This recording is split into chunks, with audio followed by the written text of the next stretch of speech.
लेकिन याद रखना, गोली खाने के बाद भी तब तक दम नहीं तोड़ेंगे जब तक इस लड़ाई को जीत ना ले।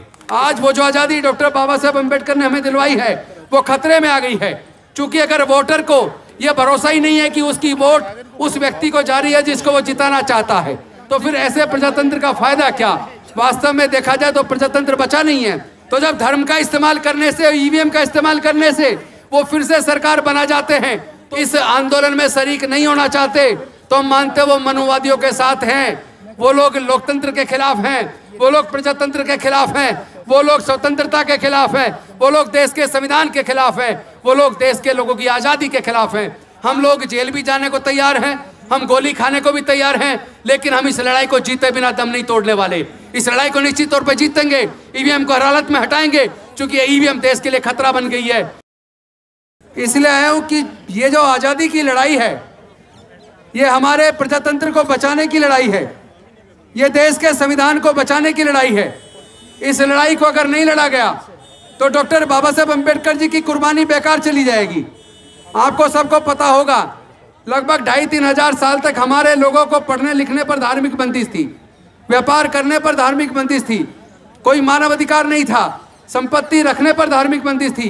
लेकिन डॉक्टर बाबा साहब अम्बेडकर जी ने अपने 5 में से 4 बच्चे कुर्बान करके, अपनी जवान पत्नी माता रमाबाई को कुर्बान करके आज़ादी हमें दिलवाई।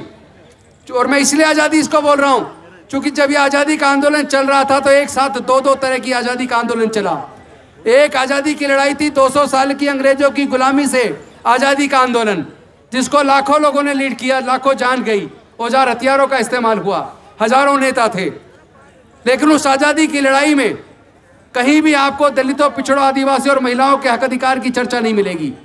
लेकिन दूसरी आज़ादी की लड़ाई लगभग 3,000 साल की गुलामी से आज़ादी की लड़ाई थी, जिसको डॉक्टर बाबा साहब अम्बेडकर जी ने अकेले लड़ा, बुद्धि और विवेक से लड़ा, कोई खून नहीं बहाया, कोई औजार हथियार नहीं उठाया, और उन्होंने इस लड़ाई में अपने 4 बच्चे और पत्नी को गंवाकर हमारी हजारों साल की गुलामी को तोड़ा। आज वो जो आज़ादी डॉक्टर बाबा साहब अम्बेडकर ने हमें दिलवाई है वो खतरे में आ गई है, क्योंकि अगर वोटर को यह भरोसा ही नहीं है कि उसकी वोट उस व्यक्ति को जा रही है जिसको वो जिताना चाहता है, जिसको वो वोट देना चाहता है, अगर वोटर को अपनी वोट का भरोसा ही नहीं है, तो फिर ऐसे प्रजातंत्र का फायदा क्या। वास्तव में देखा जाए तो प्रजातंत्र बचा नहीं है, क्योंकि जो केंद्र में सरकार है, जो वायदे करके वो सत्ता में आई थी, उनमें से एक वायदा उन्होंने पूरा नहीं किया। उन्होंने काला धन वापस लाने की बात की थी, कोई काला धन वापस नहीं आया। हर साल 2 करोड़ रोजगार देने की बात की थी, कोई रोजगार नहीं मिले। महंगाई कम करने की बात की थी, वो नहीं हुआ। हर मोर्चे पे ये सरकार फेल हुई है। एक मोर्चा है जिस पे वो जीत रही है, तो वो या तो धर्म का इस्तेमाल करके या ईवीएम का इस्तेमाल करके। तो जब धर्म का इस्तेमाल करने से, ईवीएम का इस्तेमाल करने से वो फिर से सरकार बना जाते हैं, तो फिर वो कोई जो वायदे अपने करते हैं उसको पूरा नहीं करेंगे, क्योंकि जनता को उन्होंने पूरी तरह भ्रमित कर दिया है।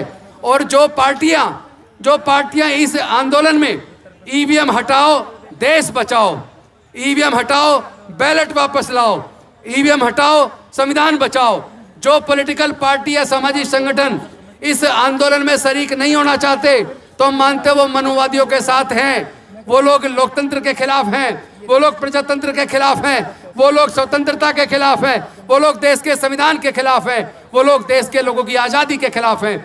आज देश के लोगों की आज़ादी खतरे में है। आज इस मंच के माध्यम से हमें कोऑर्डिनेशन टीम घोषित करेंगे। वो कोऑर्डिनेशन टीम पूरे देश का ईवीएम हटाओ देश बचाओ, ईवीएम हटाओ संविधान बचाओ, ईवीएम हटाओ बैलेट पेपर वापस लाओ, इसके आंदोलन के लिए पूरे कोऑर्डिनेशन टीम आज हमारी टीम यहाँ घोषित करेगी।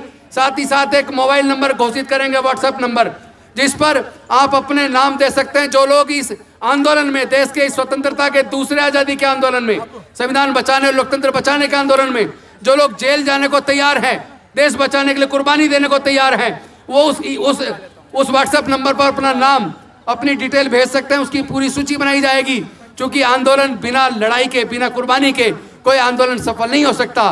और हम लोग सबसे पहले, हम सब लोग जो संचालक साथी हैं, हम लोग जेल भी जाने को तैयार हैं, हम गोली खाने को भी तैयार हैं, लेकिन हम इस लड़ाई को जीते बिना दम नहीं तोड़ने वाले। इस लड़ाई को निश्चित तौर पर जीतेंगे, ईवीएम को हर हालत में हटाएंगे, क्योंकि ईवीएम देश के लिए खतरा बन गई है। वो सरकार जो नफरत के आधार पर देश को बांट रही है, जाति के आधार पर देश को बांट रही है, पूरे देश के संविधान को खत्म कर रही है, उसी मनुस्मृति का शासन लाना चाहती है, जिस मनुस्मृति के द्वारा हमारे लोगों के पढ़ने लिखने, व्यापार और संपत्ति के रास्ते बंद थे।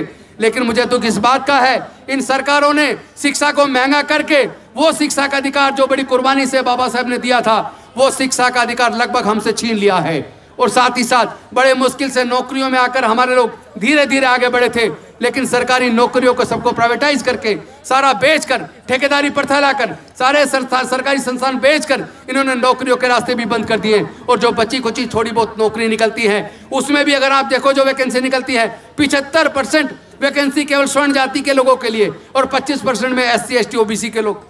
आप कभी देखिए जितनी वैकेंसीज का डाटा निकल रहा है, उसके अंदर वैकेंसी का जो पूरा चार्ट देखिए तो पता लगेगा 75% वैकेंसी उनकी क्यों है, उसमें केवल 25% देश के 85% लोगों की क्यों है। और वैसे 85 भी गलत हो गया, अब तो 88 हो गया।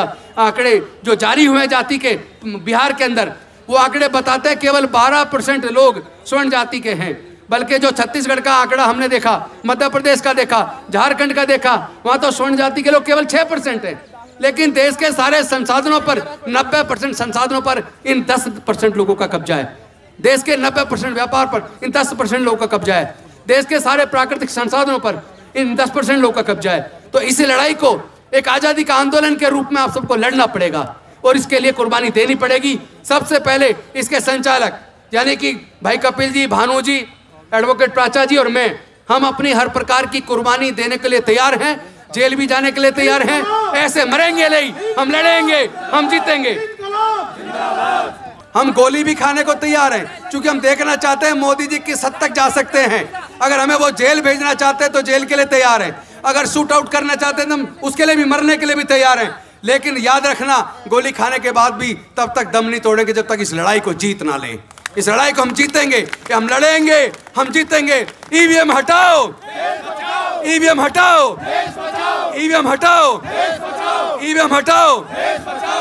अब बोलेंगे बैलेट वापस लाओ, ईवीएम हटाओ, ईवीएम हटाओ, ईवीएम हटाओ। अब बोलेंगे संविधान बचाओ, ईवीएम हटाओ, ईवीएम हटाओ, ईवीएम हटाओ।